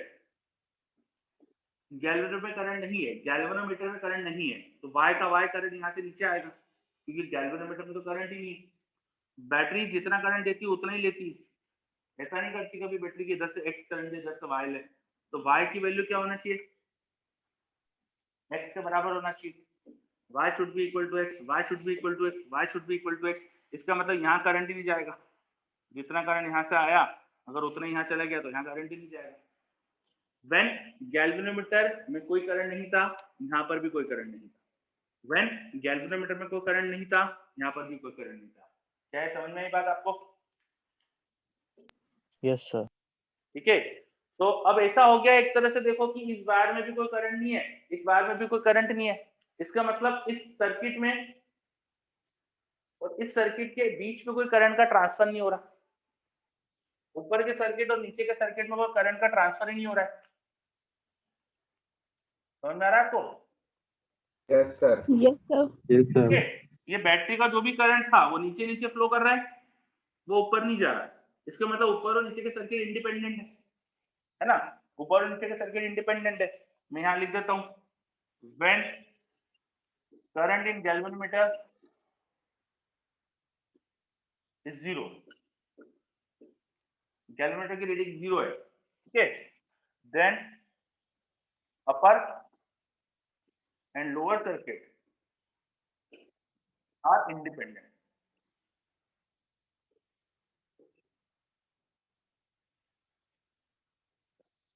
तो जब गैल्वेनोमीटर में करंट नहीं है तब मुझे पता चला कि PQ का potential difference equal to AC का पोटेंशियल डिफरेंस है। और एक और चीज पता चल रही है कि ऊपर का सर्किट और नीचे का सर्किट इंडिपेंडेंट है, कोई इनमें रिलेशन ही नहीं है, ये दोनों अलग अलग है एक तरह से।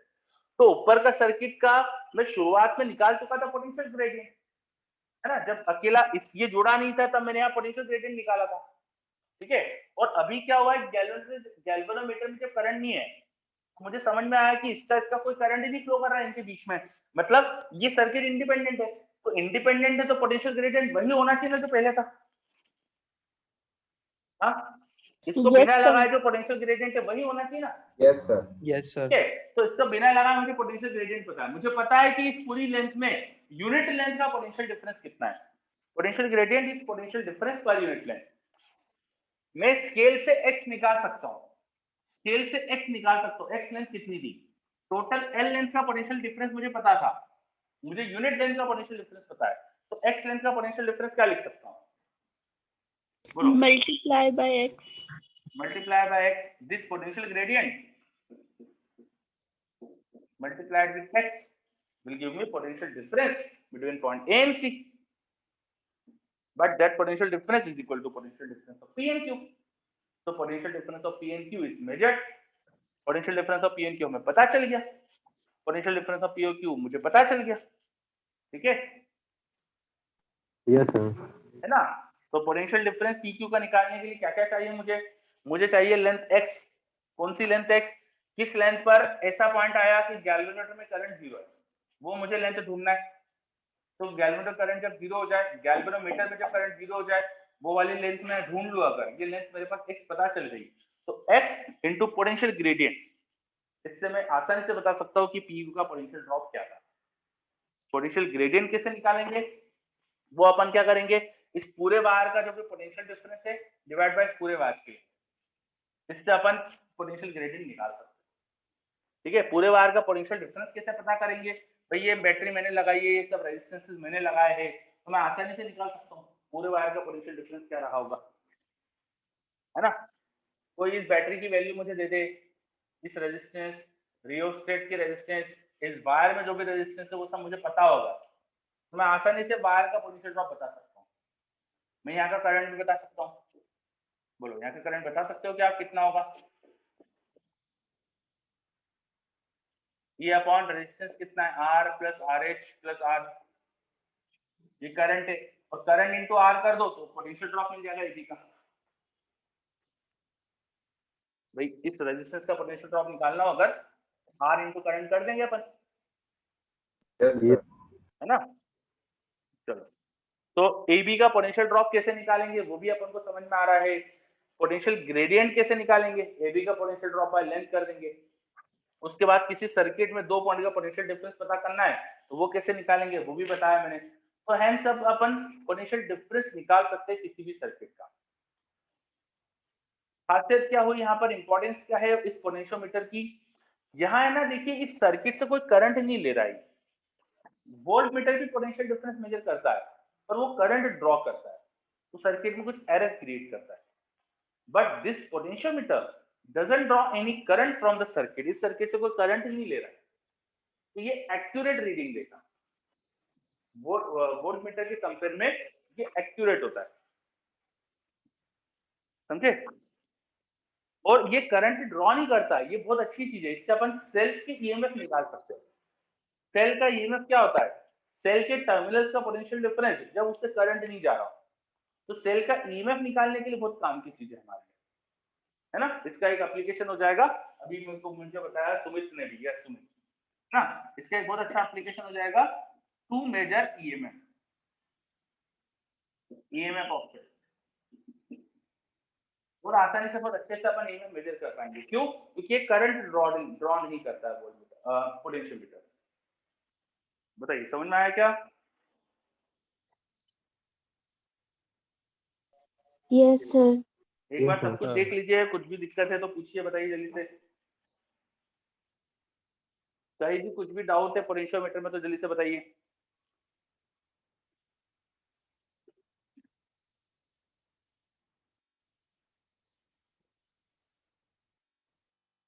कोई डाउट नहीं, बहुत बढ़िया। क्वेश्चन लिखिए फिर, नोट डाउन क्वेश्चन, मैं बोल रहा हूँ क्वेश्चन लिखिए।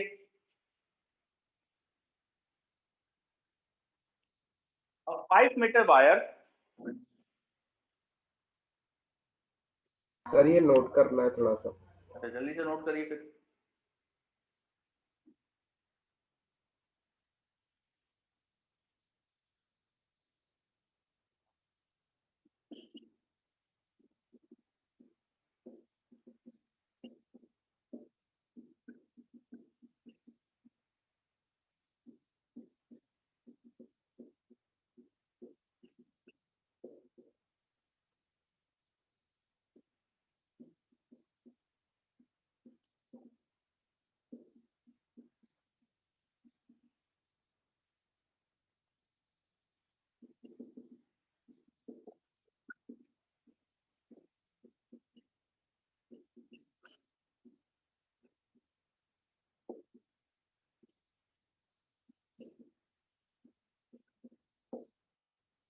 चलिए क्वेश्चन लिख दिया है मैंने, करिए ट्राई।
वेरी गुड विकास।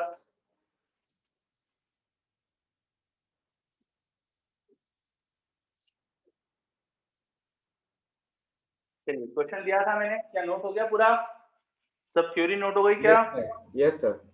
ओके, तो मैंने क्वेश्चन दिया था, a 5 meter wire of 10 ohm, 10 ohm resistance होगा of course, is used with ideal cell of 10 volt EMF, एक आइडियल सेल से जोड़ा है इसे जिसका EMF 10 वोल्ट है। Find potential gradient of wire, wire का पोटेंशियल ग्रेडियंट क्या है बताइए। एक मेरे पास विकास का आंसर आ गया, गुड।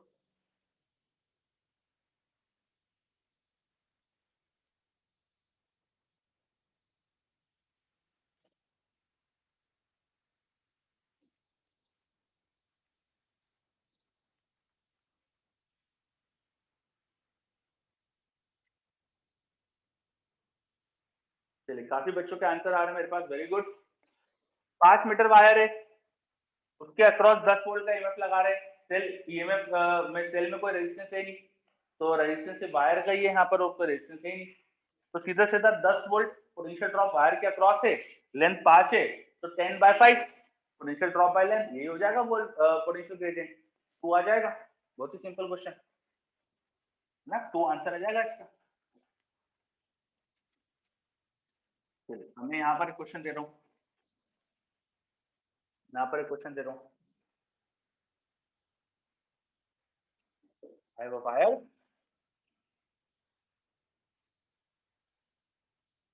सेल लगाया मैंने 12 वोल्ट ईएमएफ का, उसके साथ एक रेजिस्टेंस है 1 ओम का, और यहाँ पे 11 ओम का रेजिस्टेंस है इस वायर में।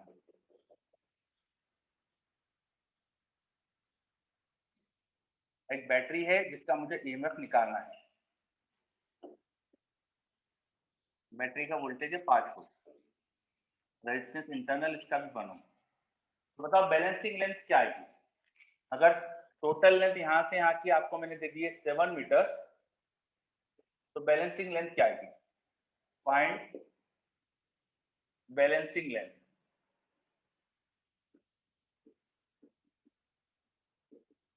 बैलेंसिंग लेंथ क्या आएगी? करिए। सर रेजिस्टेंस कितना वायर का? वायर के अंदर रेजिस्टेंस 11 ओम।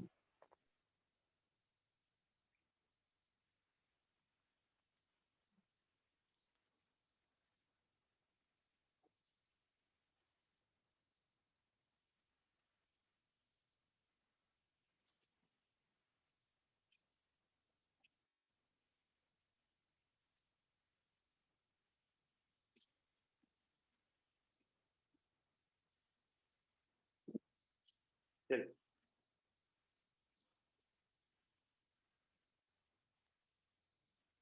बैलेंसिंग लेंथ क्या आएगी हिसाब से?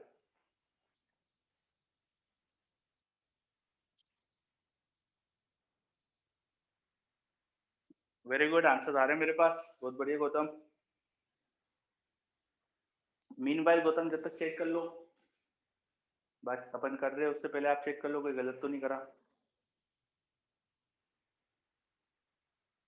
अमन का भी सेम आंसर, वेरी गुड अमन।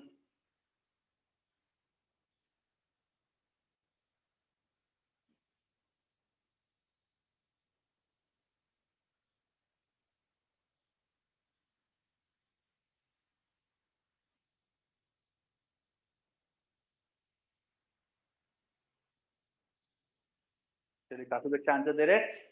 बैलेंसिंग लेंथ कैसे निकालेंगे? बैलेंसिंग लेंथ जब होती है, जब यह बैलेंस होता है, तो यहाँ जो पोटेंशियल ड्रॉप है उधर का पोटेंशियल ड्रॉप सेम होता है, यहाँ पोटेंशियल ड्रॉप और यहाँ का पोटेंशियल ड्रॉप सेम होता है, और गैल्वेनोमीटर में करंट नहीं जाता। जब बैलेंस होता है तो गैल्वेनोमीटर में करंट नहीं जाता। गैल्वेनोमीटर में अगर करंट नहीं गया तो इस 1 ओम में भी करंट नहीं जाएगा। 1 ओम में करंट नहीं गया, इसका मतलब नीचे जो पोटेंशियल ड्रॉप दिखेगा वो 5 वोल्ट दिखेगा। ठीक है, तो at the time of balancing length 5 volt measure हो रहा होगा। 5 वोल्ट हो जाएगा S into potential gradient, balancing length into potential gradient. तो पोटेंशियल ग्रेडियंट कैसे निकालते हैं? यहाँ जो वायर था मेरा उसका पोटेंशियल ड्रॉप कैसे निकालेंगे? वो 12 वोल्ट 1 ओम 11 ओम, नीचे सर्किट में टोटल 12 ओम का रेजिस्टर है, 12 वोल्ट पहले, तो 1 एम्पीयर करंट आएगा। 1 एम्पीयर करंट, तो यहाँ से यहाँ 11 ओम, तो 11 वोल्ट पोटेंशियल ड्रॉप 7 मीटर में, यह आ गया पोटेंशियल ग्रेडियंट। 1 ओम 11 ओम 12 ओम का रेजिस्टर, 12 वोल्ट सर्किट में सेल, तो करंट आने वाला है 1 एम्पीयर।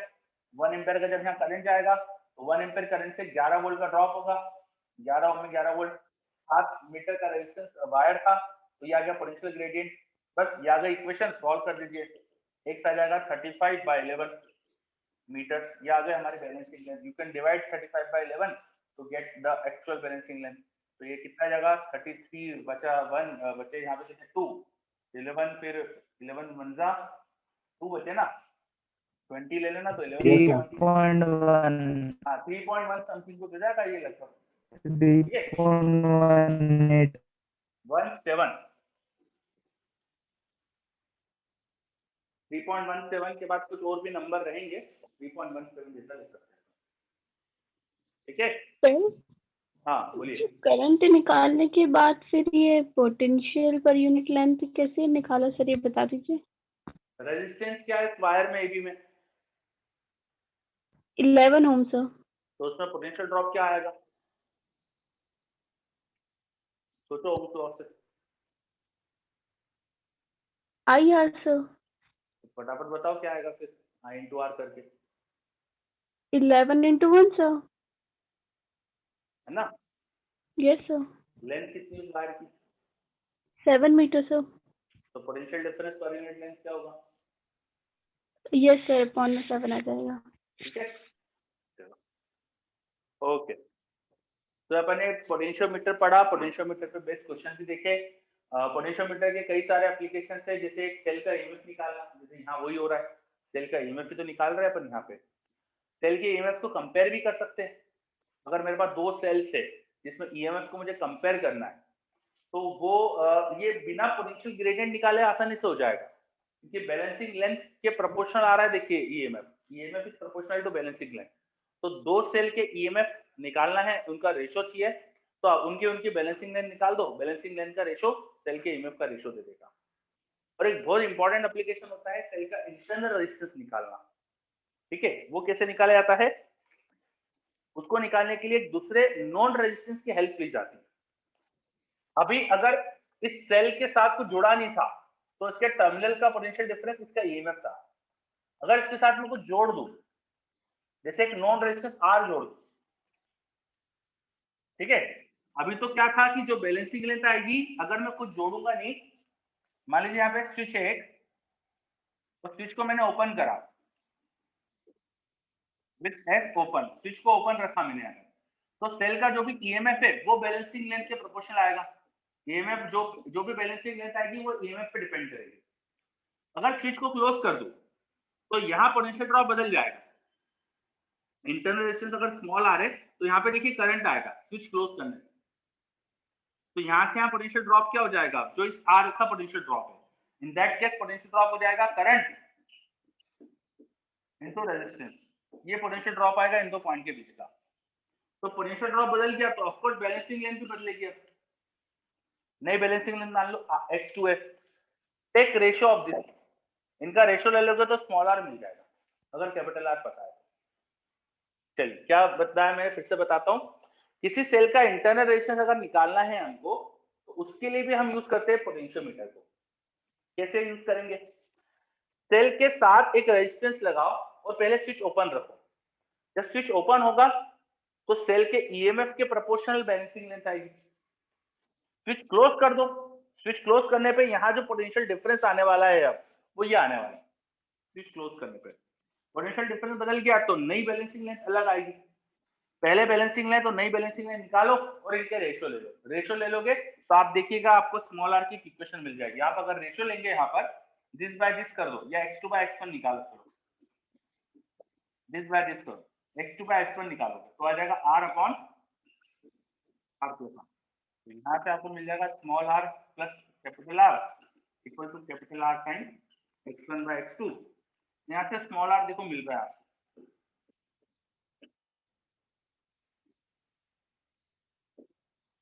सेल का इंटरनल रेजिस्टेंस हम निकाल सकते हैं अगर हमें एक्सटर्नल रेजिस्टेंस जो लगाया वो पता हो, और जो पहले और दूसरे केस के बैलेंसिंग लेंथ थी x1 और x2 पता। आ रहा है समझ में? Yes sir. Yes, sir. तो ये बहुत बहुत इंपॉर्टेंट एप्लीकेशन है ये, इंटरनल रेजिस्टेंस सेल का निकालना। इससे बहुत क्वेश्चंस आते हैं, तो ये एक एप्लीकेशन हमको बहुत अच्छे से आना चाहिए। चलिए, तो ये अपन ने कुछ पोटेंशियोमीटर के कॉन्सेप्ट पढ़े, उसकी बैलेंसिंग लेंथ वगैरह सब पढ़ लिए अपन ने, उसके एप्लीकेशंस वगैरह देख लिए। ये हो गया अपना, तो ऑलमोस्ट अपने सारे ही डिवाइसेस हो गए हैं। पर अपन पोस्ट ऑफिस बॉक्स भी पढ़ेंगे, वो थोड़ा कम आता है। देखिए वो एनसीईआरटी में नहीं दिया है, थोड़ा सा कम पूछा जाता है नीट वगैरह में, इसमें मेंस में, आईआईटी में भी कम आता है, लेकिन कभी कभी पूछ लेते हैं। पोस्ट ऑफिस बॉक्स पढ़ेंगे अपन। फिर कुछ छोटे छोटे डिवाइस और होते हैं, जैसे कि ओम मीटर एक कॉन्सेप्ट होता है, अमीटर की रेंज कैसे वेरी करनी है, कुछ छोटे छोटे कॉन्सेप्ट बचे अपने, बहुत छोटे छोटे कॉन्सेप्ट वो करना बचा है। पर ये सबके बिना भी आप है ना, आपके क्वेश्चन तो सब कर सकते हो। आई विल सजेस्ट कि जो रेस थी पूरी करके लाइएगा, जो इंस्ट्रूमेंट्स की रेस है वो पूरी कर लीजिए, ठीक है। और इंस्ट्रूमेंट कंप्लीट होने के बाद फिर अपन पढ़ लेंगे आरसी सर्किट। इसके बाद अपने पास आरसी सर्किट बचा है, तो इतना अपना चीजें बची है। क्लियर? Yes, sir. हाँ, और आज सर आज डीपीएस है